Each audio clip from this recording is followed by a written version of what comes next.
Welcome back, you guys, to the Cerebral Palsy and Fitness podcast. I'm with Miss Marlee Kivens. She is the owner and founder of the Pampered Chef, and today we're going to get to hear her amazing journey dealing with a disability called Spina Bifida and learn all about herself. So, welcome, Marlee. Thank you. Thank you for the invite. Just to clarify, I'm not the founder. The founder is Doris Christopher. I'm an independent consultant with the Pampered Chef. Oh, Um, okay. Independent Pampered consultant. Chef has Okay. been around for 44 years. They'll celebrate their 45th year in October of next year. So, um, That's impressive. 45 yeah, years. it's been around for 45 years and it's been helping families or people create meals and snacks and drinks with the Pampered Chef tools. So, Is the, this is it sort of like when I think of the Pampered Chef, I don't know if it's a similarity, but is it like Meals on Wheels or no? no, it gives you Pampered Chef are the prep tools, the cookware, the bakeware, the pantry items, the barbecue items, the entertainment items to help you make your meals, to help you make your favorite meals. It doesn't have, I mean, it has mixes and it has pantry items, but it doesn't have, it's not a delivery service for food, or it is to help you have an easier time and a more productive time in the kitchen with the ergonomically correct tools to help you make your favorite meals and snacks. Hey, we need more of that because in today's society, everybody's like, click, there's my food delivery. Like, no, Yep, they don't bother going in the kitchen and actually making something, you know? right.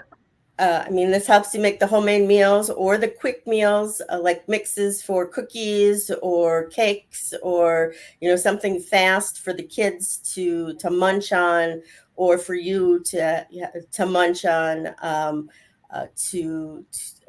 It's got quick ideas. The product is multifunctional usually. Uh, uh, I mean, I just love the product because. Um, 9.5 years ago, I went to my first party, or I went to a party, didn't know what Pampered Chef was, found out about the prep tools. It was an in home party. I got to play with the product, found out how user friendly it was for people with disabilities. Like you said, I have spina bifida, so I have mobility issues and I have hand issues. And before going to this party, I had a personal care attendant that was helping me create all of my meals because I couldn't lift the box store cookware or bakeware. I couldn't use the box store prep tools because it was heavy, it was cumbersome, it was hard on my hands. I would drop things on my feet and not know it because I don't have a lot of feeling from the waist down. I have broken things in the past and stepped on broken glass and not felt it. Ooh, Um, oh the no. product is so easy to use. It's lightweight. Um, After the party, I bought a few pieces of Pampered Chef, and I kept adding to my arsenal. And within a month of that party, I was asked to join Pampered Chef, and I did, to get out of my comfort zone and to start meeting people and to highlight products that I was using at the time. And within a month after joining Pampered Chef, I let go of my PCA because I could sit at my island. I could create all the food that I wanted to create on my own. Didn't need the help. I could move product from my island to my stove, to my oven, to my refrigerator, to the dishwasher. Wasn't dropping it, wasn't having any problems with hand issues. I gained my independence and I have sustained my independence in the kitchen for 9.5 years due to Pampered Chef. That's awesome. I think it's something that I need to look into because I have difficulty myself. I have cerebral palsy, so I Okay. have difficulty cutting. I'm I don't know if you were like this, but I'm definitely afraid to go to dinners. You know, like dinners that require you to cut steak or anything like fancy. I I get used invited to one for my my job, my current job now for healthcare, and they do really fancy dinners like steak, fish, lobster, and you have the whole setup. You have like two different forks and three different knives, and you got to figure out which one to use. And one day I was talking to my boss, and I was honest with him. I'm like, well, I can't cut meat, and I was being really honest with them, and they were really understanding. They were like, no worries, we'll cut it for you. They can cut it for you. And I was so embarrassed because at the moment I wasn't feeling like I was independent. Right. No, I get it. And with our cutlery, it is easy to grip. It is ergonomically correct. It won't slip from your hands. I was before getting acquainted with the cutlery. I was afraid to use knives as well because I can't grip very well. So gripping a knife is difficult, and it would slip out of my hands, and I could cut myself. With the Pampered Chef cutlery, it is easy to grip. It's easy to hold. I don't have to worry about it falling out of my hands. I don't have to worry about gripping it. Um, it they're different sizes, so it's very easy to use, or I find it very easy to use. I mean, when people ask me about a certain product, I am very open and honest. If it doesn't work for me, I tell them why it doesn't work for me and don't buy that particular piece of product. I don't want to just sell the product. I want people to own it and use it, and it be helpful for them to live as independently and as they want to live. So I am all for being um, what's the word? I just want to be Fully honest independent. and tell people all about the product and answer any question that somebody would have. And if they are actually looking to order a product and they haven't asked me about it and I don't like the product, I will tell them not to buy it because of that reason or because of a reason. Because I like to test out the product before I even show it to somebody, whether it's on Facebook Live or a Zoom or at a vendor show or a farmer's market. I want to be able to say, yes, you should buy this product, and here are the reasons why you need to buy this product, and how helpful it will be in your daily living. I love that. I love how you're honest with the customers about the product, and a lot of the times, customers will read reviews and read whatever, and they'll just go like, oh, this says 4.6 out of 5 stars. It must be great.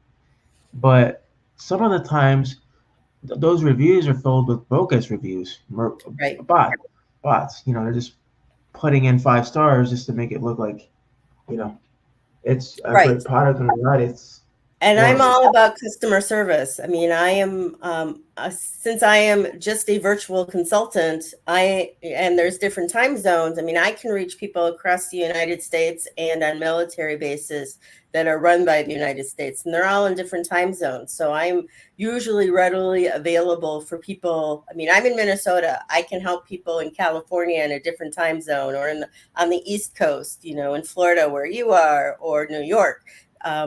People call me or they text me or they email me at all times of the day or night. So I try to be available for their questions, for their wanting to reach me to place an order or to host their own party, because that's the way to get the product at a discount or even free, is by gathering friends and family for a virtual party, and earning product that way.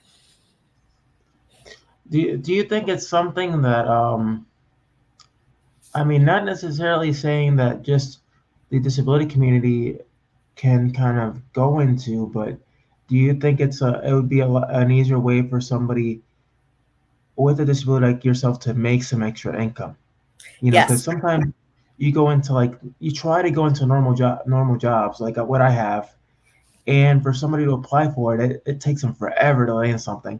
And with something like this, I feel like somebody like ourselves, we have a better opportunity out Yep. there.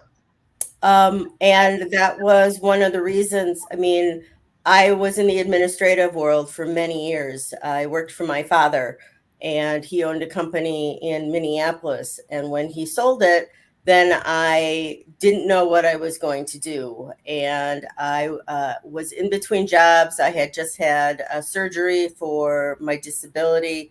And I was looking into there weren't a lot of remote jobs 9.5 years ago. It just wasn't a thing back then. But with Pampered Chef, I did a lot of research after I went to this party, and I found that I could be a stay-at-home remote virtual consultant. I did it even before the pandemic happened. When I first started, I was going to people's homes and I was schlepping the product with me and the food to go along with the recipes. And I found that the hosts and hostesses didn't want to help me bring it in. So that made it very Oh difficult for me to no. do in-home parties.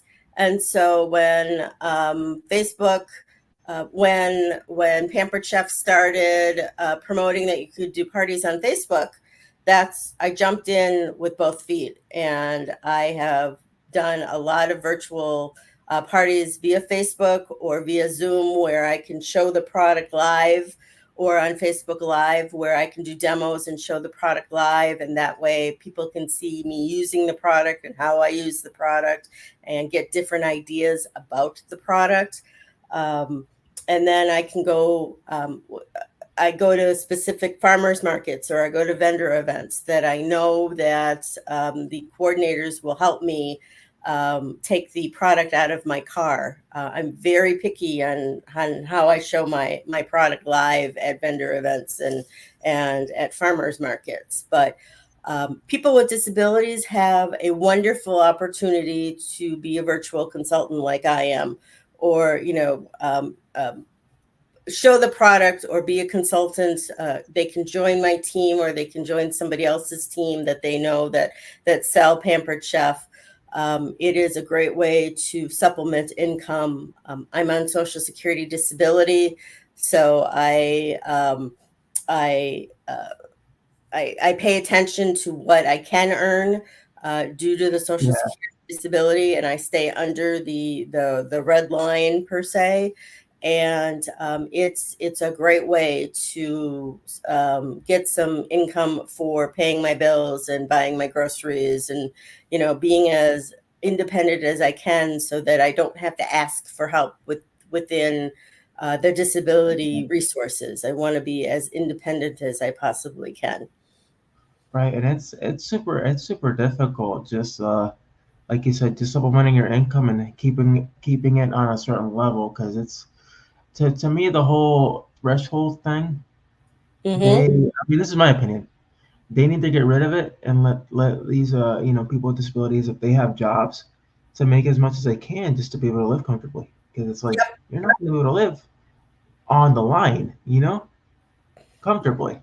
Yep. No, I get it. I mean, that's why I didn't apply for SSI.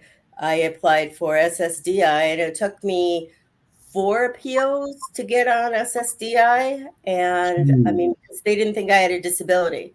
And when I walked into when I walked into my court hearing, they asked me why I was there, and I walk with a limp, and it's very obvious I have a disability. I had faxed. I think I took 4 hours and faxed my medical history from the day I was born to that particular date, of all the doctor's appointments and all of the diagnoses that I had had with the spina bifida. And the judge asked me why I was there, and I said because the Social Security office doesn't believe I have a disability. My hearing took 15 minutes.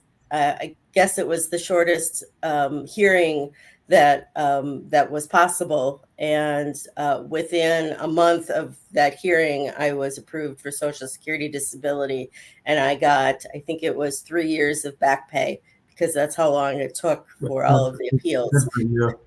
Yeah, So, because I feel like the people that they put in those positions have no clue what disabilities are. I mean, this is my opinion too. Mhm. Another opinion is they just put anybody, and you tell them, hey, you just say this, and if you don't know, you don't know, and they'll deny you because they have no clue. I mean, if you were to do 5 minutes of research, you could understand what you and I go through. Right, right. All I the mean, counties. I was asked yesterday what spina bifida was, and I said, well, go to the Spina Bifida Association website, and you can learn all about the levels of spina bifida. You can learn what a person goes through. I can tell you my back history of being being born with spina bifida, myelomeniingocele, and but that's just my story. There are lots of other people that have different things going on.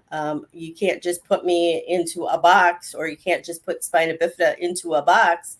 There's varying levels of what the disability itself is. So go do some research. Go do some googling. I mean, that's what I did before I joined Pampered Chef. Is I googled. I wanted to see what their compensation plan was. I wanted to see if it was going to be a good fit for me. I wanted to see what it was all about, because I had no idea what Pampered Chef was until I went to that party. You have to do the research. You have to get to know what you're getting into so that you have a clearer picture if something is going to fit within your life. I mean, don't just do it to do it. Find out what it all entails so that you are prepared and you make the best decision for yourself. Don't just rely on other people's word. You have to put in the work and figure it out for yourself. And that's what I try to advocate for everybody: is use your voice. um, I had three doctors that believed in me growing up, and they taught me how to advocate for myself. I mean, one of them is in this poster. I was a United Way kid. Didn't know I was a United Oh, Way that's kid. awesome. Yeah, but this doctor helped me find my voice. He was with me from birth to when he passed away, I think 4 or 5 years ago, of Alzheimer's. And I brought this poster. I found this poster in my grandmother's basement when we cleaned it out after she passed away. Nobody in my family knew that this picture had been taken. Don't know how my grandmother got it, but I took it and I got it framed and I brought it to his retirement party, and he cried because he didn't know this picture had been taken. So it goes to show that I mean, I think I was 3 years old here learning to walk, and that doctor had believed in me, and he had taken me around to different doctor's appointments. He had helped me advocate for myself. He taught me how to advocate for myself and how to use my own voice and to ask questions. So if he hadn't Yeah. been in my world, I who knows? I mean, I wasn't supposed to live past the age of 3. I wasn't supposed to walk. I wasn't supposed to go to school. I wasn't supposed to drive. I wasn't supposed to graduate. La la la la la la la la. I have far succeeded what doctors thought I would do. I mean, they told my parents to put me in an institution when I was born and leave me there to die. Yeah, that's kind of the same. That you and I have that in common. I was told the same exact thing. Yep. So thank God my parents didn't listen, and they called this doctor. I mean, they met this doctor because they bought the house from this doctor before I was. My mom was pregnant at the time, and the doctor's house was for sale. And they met the doctor. They met his wife, and the doctor gave my mom his card, and said, if you ever have any issues or any questions, or if something comes up medically, give me a call. He had no idea that I would be born with spina bifida. My parents had no idea. When I was born, my father actually called him and said, could the house have caused my spina bifida? Because they didn't know. And of course, the house wouldn't have caused it. But that started the relationship with this doctor and me throughout my whole life. So, It's funny because I had the same exact not situation, but experiences with people in my life in the support system. I had a physical therapist who literally stuck by me since I started elementary school here in Florida. She went from elementary to middle school to my high school. Uh, Fast forward, actually, we kept communication for years after high school too, through college, and fast forward to her retirement 2 years ago. Um, my mom called me and she told me secretly, Miss Diane's retiring, and I'm like, no, I had no idea, and she's like, pretend I'm not gonna say anything to her, just show up. I showed up, I was hiding in the corner, and I was actually her very first patient when she first started physical That's therapy, awesome. and I popped up, and she literally she almost like fainted because she wasn't expecting me to be there, and I'm like surprised, and she was just bawling her eyes out, and because That's I awesome. actually had her, she actually was a part of my pivotal moments in like high school. I won the Rising Achiever Award, and I chose her as my most inspiring teacher. I mean, you're supposed to pick a teacher, but I'm like, no, I'm picking my physical therapist. I don't care what you all say. And so she got to be a part of the dinner. She was a part of the celebration. And she was so grateful. And we've been friends ever since. Yep. No, the doctor and I mean, he was like my second dad. So, I mean, he helped me in so many ways. And when he retired, he and I would still go to lunch at least once a month, up until his death when he passed Oh, away of Alzheimer's. So mhm. um, I cherish those moments. I walk into this room every day and I look at the poster, and he's one of the doctors that said that I can make it and I can be successful. I can be independent.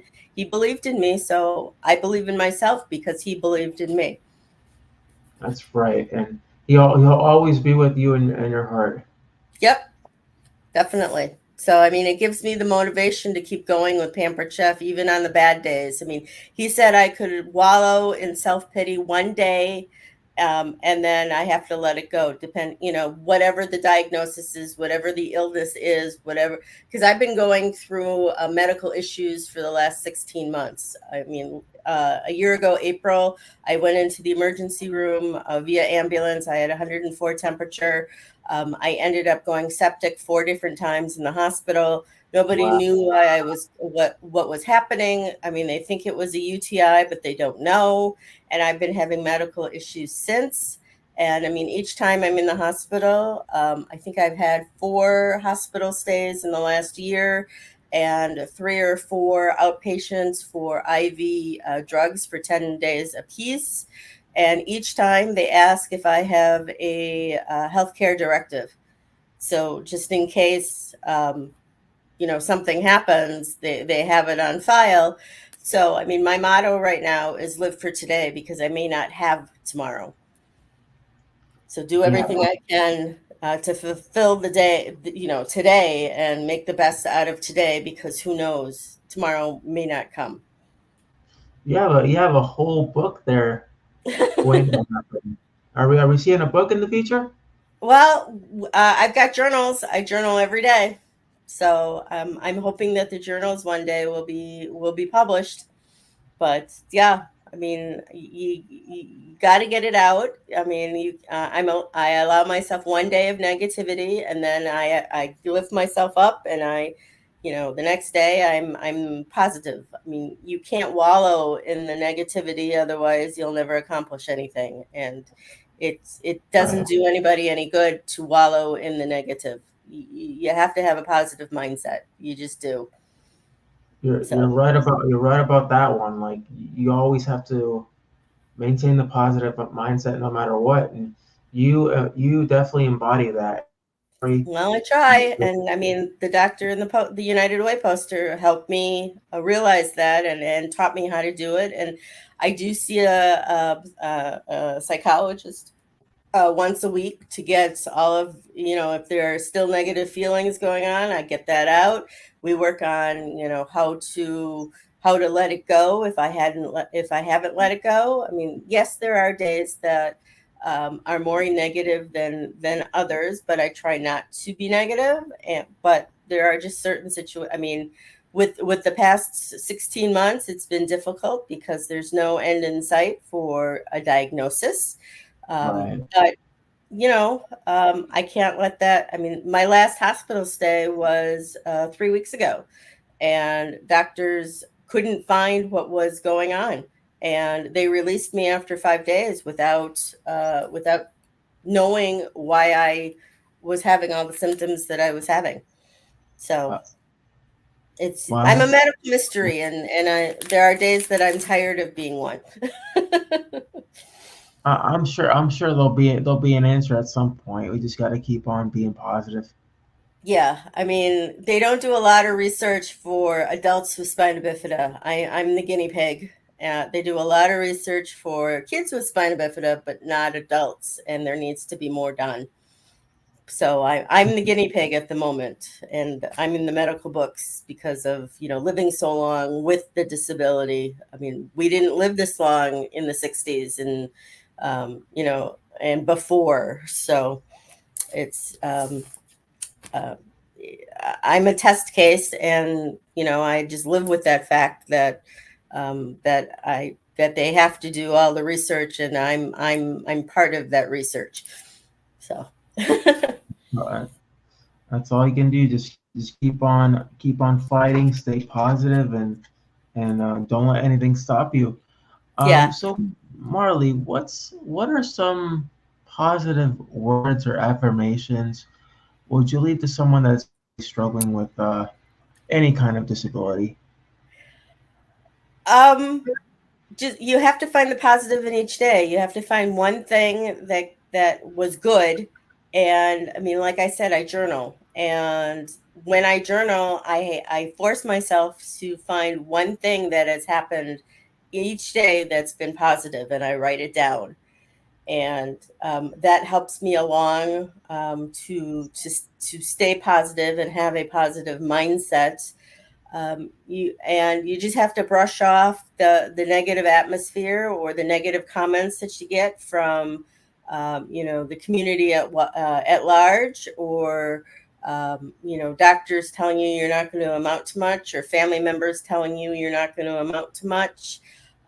You have to find that core group that's going to lift you up, and if it's just yourself, you got to teach yourself how to lift yourself up. I mean, it took me years to figure that out and find my core and my support system. Because growing up, doctors and nurses were my friends since I was in the hospital so much. I didn't have peers my own age that I could rely on.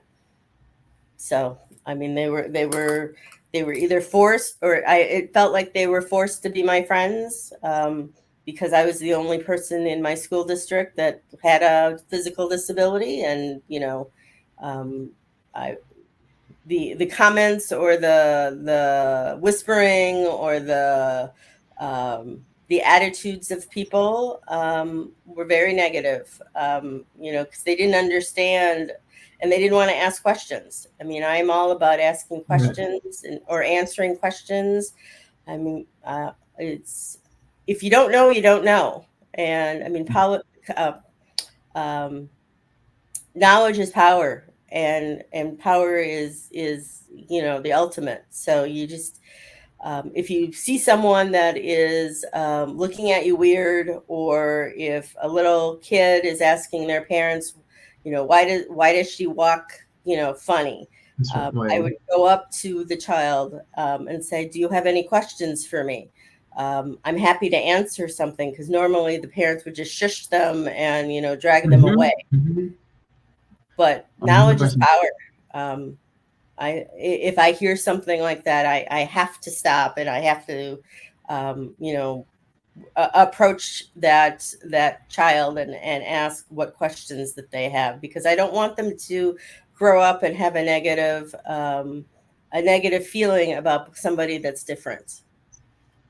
So I love that response, and and like I mentioned earlier, your story says a lot about you. It's very resilient.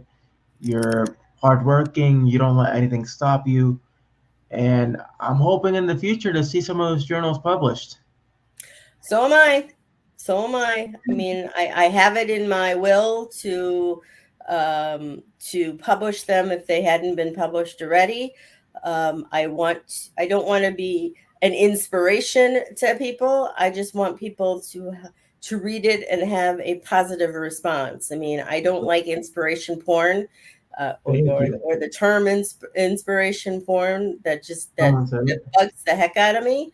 I don't want to be an inspiration to people. I just want to live my life in a positive light. And if somebody takes something from that and makes their own life positive and works towards a goal that they didn't think that they could do, and they succeed with that goal, then I'm happy. Yep, that's right. Well, Marlee, thank you for your time today and for being on the show. I appreciate the invitation, and people can contact me. You'll put the links with the podcast. I'm happy to answer any questions, or if somebody wants to see Pampered Chef product, I'm happy to show them. And I have a catalog that they can look at as well. All right. Well, Marlee, thank you so much for your time. And everybody, if you want to check out this episode, you can go on Spotify, iTunes, YouTube, and every other major podcasting outlet out there. As I always say, have have a good one. Stay blessed. And Marlee, thank you again. You're quite welcome. Thank you.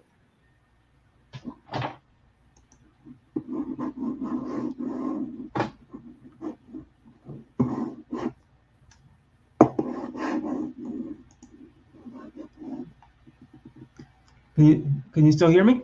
Yeah, I can still